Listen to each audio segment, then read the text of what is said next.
Gagawa tayo ng scrunchie. Yan.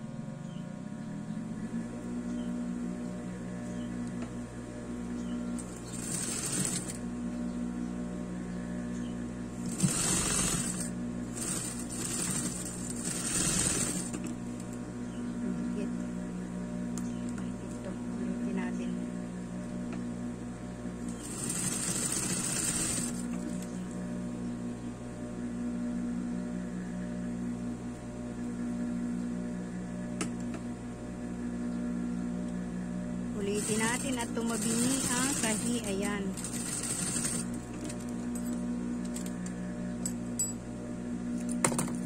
Tanggalin natin yung masyadong mahaba.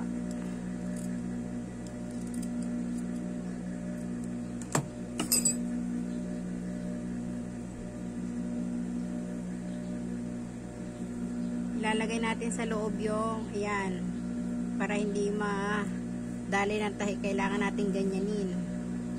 Yun ang tatahiin natin.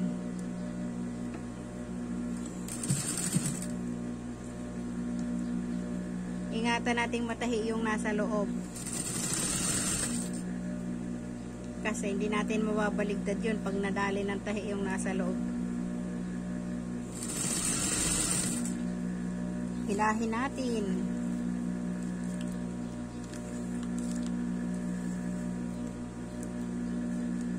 Para masagad natin ang tahi hanggang dulo.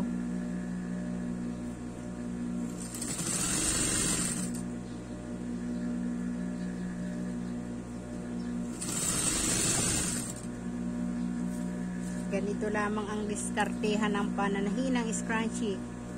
Kung kayo nasa bahay lang, wala kayong pinagkakaabalahan, at may retaso din kayo at may makina, yan, gawin na ninyo, simulan na ninyo ang maliit na negosyo para makatulong kayo sa inyong mga asa-asawa. Kahit lalaki pwede namang magganito eh,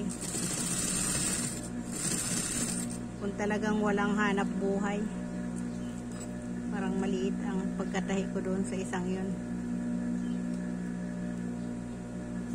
Ayan, higitin ulit natin.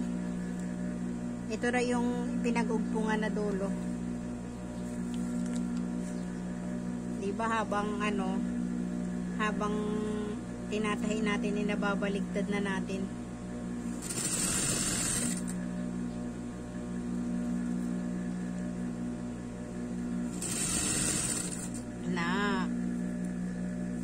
Ito yung hanggang, kaya ang purpose ng paghihigit ay para hanggang dulo nating matahi doon sa mula doon sa pinagsimulan. Mag-iwan tayo ng maliit na butas dito. Yan. Kailangan may maliit na butas kasi doon natin babaligtarin. Ito yung dulo. Susulot natin yung pambaligtad natin. Ito ang gamit ko para madulas. Susulot natin, tapos ilalabas natin doon sa butas na iniwan natin. Ayan. Ayan yung butas na iniwan natin. Tapos hihigitin natin. Dahan-dahan lang.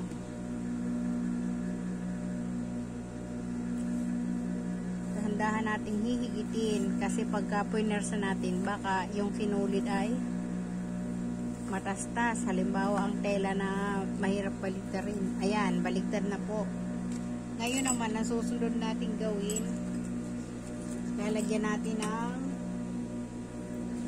garter. Ito ang aking gamit, perdible. Yan, isusulot natin doon sa butas. Yung butas na iniwan natin. Huwag na ninyong pansinin yung aking kuko, at ganyan talaga pag mahirap. Ang kuko ay hindi na maasikaso, busy. Maraming pinagkakaabalahan sa buhay. Ako, habang nandito sa tindahan, naghihintay ng mga customer ng mamimili, ganito ang ginagawa ko. Pag hindi basa ang bilog ay ganito, scrunchie. para na i-display ko rin dito sa aking tindahan. Pwede rin ipa-order online. Ayan. Ayan, nandito na ako sa hangganan, oh. Tansyahin mo na lang tansyahin nyo na lang kung gaano kahaba ang garter na gusto nyo. Kung anong magandang tingnan. Yan, oh. Ganyan dapat. Hindi naman mahihirapan ding magano ang magtatali ng buhok kahit pa makapal ang buhok. Pangit kasi pag sobrang haba ng garter. Pangit ng tingnan. Lalo na sa display, pangit tingnan. Tapos ibubuhol na lang natin. Pwede namang tahiin kung sinisipag kang manahi. Pero ako binubuhol ko na lang para ayan, hindi ko natatahiin sa makina. Kaya lang kailangan higpitan natin, o mahigpit. Yan, para hindi siya mahugot sa pagkabuhol. Putulin natin yung masyadong mahaba. Ayan, ayusin naman natin ngayon. Hindi, ilalak muna natin pala itong butas. Kailangan nakalak. Kailangan kung ang gagamitin ninyong tela ay light, kailangan kakulay nung tela yung sinulid na gagamitin ninyo paglalak para hindi siya mahalata yung tahi. Ayan. Ito kasi ang ginamit ko dito ay light, navy blue. Ano kasi dark color naman to, kaya hindi masyadong halata ang sinulid at saka shining, shimmering siya, oh. Ayan, di ba ang ganda ng tela? Kasama yan doon sa napulot ko na itinapon. Pero malinis po ito, naka-plastic. Kaya hindi ko na nilabhan. Ayusin natin ang tela para magandang tingnan. Marami po akong napulot. Kinuha ko lang yung mapapakinabangan ko, pero marami pa po dun. Hindi ko naman mapapakinabangan, hindi ko naman gagamitin, kaya pampadami lang ng tambak dito sa bahay. Ang kinuha ko lang yung magagamit ko. Ayan po, oh, tapos na. Ito ay medium. Yan, mga natahi ko. Ito ay velvet, hindi ito kasama doon sa napulot ko. Ito ay binili ko yung tela, ang mahal nito, kaya ang benta ko dito ay 20 pesos. 20 pesos lang. Ito ay 15. Ito yung XL, malaki, mahaba ang tela niya. Tapos malaki, 5 inches ang lapad. Kaya ang benta ko dito ay 35. Ito ay sagad ang tela, hindi ko na pinutulan yung haba niya. O diba ang ganda? Ito yung small. Ito naman yung small. Ang benta ko dito 10 piso lang. Kaya lang mas madaling tahiin yung malaki kaysa sa maliit. Ito kasi ang hirap baligtarin eh. Kaya kalimitang ginagawa ko mga ganito. Ito kasi hirap niyang baligtarin. Kung satin ang gagamitin mo, madali lang. Pero ito yung magaspang na tela. O diba ang ganda? Dami ko nang nagawa, oh. Oh. Tapos ito yung iba kong ginawa, ribbon. Ito yung yan, oh, may palawit. Oh. May ribbon siya.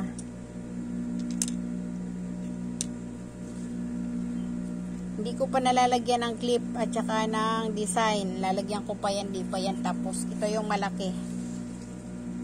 Diba? Napakinabangan ang galing sa napulot na sa basurahan. Sa basurahan. Basurahan talaga. O, diba? Maging maparaan ka lang. Marami kang mapapakinabang. O, ayan. Mga ibang nagawa ko, o. Marami na dito akong nagagawa, hindi ko pa lang natatapos. Hindi ko pa tinatapos, sabay-sabay ko itong lalagyan ng clip kasi para isang gamit ng glue gun. Isang saksak lang ng glue gun para hindi yung mayat-maya natin eh.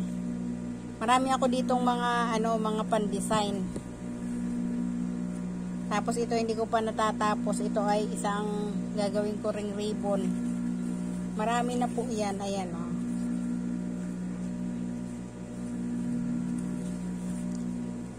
Ito yung malaki. Na shining shimmer. Lalagyan ko rin yan ng palawit na ribbon. Kailangan maging maparaan tayo. O diba?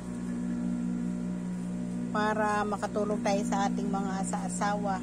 Marami ako ditong pang design. Ito yung mga gagamitin kong tiip. Ito yung iba oh. Marami akong in-order sa online. Ito na lang natira doon sa maliliit ko na kulay black. Ganito yan oh. Tapos ito ang aking pan-design oh. Flower. In-order ko rin yan sa online. Pero marami pa rin ako ditong mga accessory na ayan. Mga napulot ko rin lang yan. O mga naka-plastic, diba? Mga napulot ko lang yan. Kasi ako, marimuhanin ako pag mapapakinabangan. Pinupulot ko. O, diba? May mga beads. Marami yan dito. Yan, o. Gagawin ko pan-design yan. Ayan yung mga ganyan, no? Diba? Mapapakinabangan mo yan. Ayan, kinalas ko na yung iba niya, no? Diba? Marami na ako naka-display dito sa tindahan ko na mga gawa ko. Galing dyan. Diba? Ang dami-dami. Dami ko yung mga sequence. Mga naka-plastic yung ganyan. Tinapo nila. Ako naman, si marimuhanin. Pulot ng pulot. O, diba? Ayan, o. Tulad nito. Diba may pan-design mo yan? O, yun lamang. Maraming salamat sa inyong panunood. Bye-bye na. Masyado nang napahaba ang aking video. Ayan, bye-bye. Maraming salamat. Love you all. See you on my next video.